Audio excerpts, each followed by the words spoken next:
topic, and people will have different interpretations or theories of it. Take the resurrection, for example. There are those who say that the appearances of the risen Christ were nothing more than visions which the disciples had. Some would go further and say that they were not visions, but rather hallucinations. But the Gospels go far out of their way to insist that the risen Christ was not a vision, not a hallucination, not even a spirit, but a real person. The risen Christ had a real body, which still bore the marks of the nails and the spear thrust in his side. St. Ignatius himself said, "I know and believe that he was in the flesh, even after the resurrection. And when he came to Peter and his company, he said to them, 'Take, handle me, and see that I am not a bodiless demon.' And straightway they touched him, and they believed, for they were firmly convinced of his flesh and blood." Do we realize that we are also Jesus with skin on? We are the body of Christ. We are the Eucharist. We are the Eucharist in our genuine smiles for each other, in our heartily meant, "How are you?" in our kindness in reaching out to others.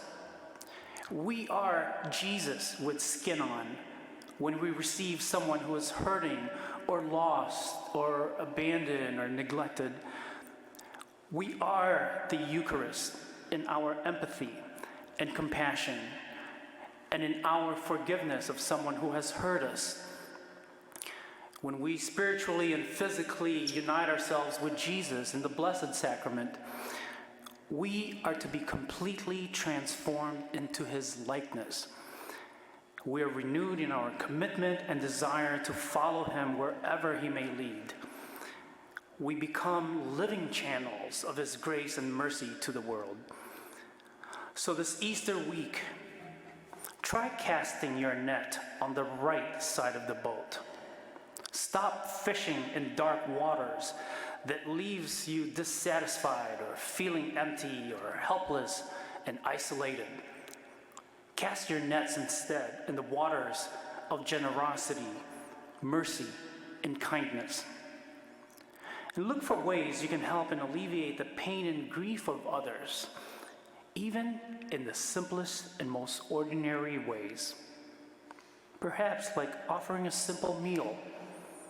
A simple meal can provide not only satisfaction for the stomach, but also grace to the soul. And in the spirit of Jesus, we can say, "Come, have breakfast." Thank you for joining us for the celebration of the Mass today. It's a blessing that you are with us. Every broadcast of this liturgy goes out to hundreds of people and hundreds of people all over the world. It's been an enormous blessing. If you'd like to support this virtual ministry of OLPH, please go to our website. You can support this ministry by going to Give Central so that we can continue to broadcast the liturgy each and every week. Thank you for your support. Most of all, thank you for joining us today. God bless you. Greetings from OLPH.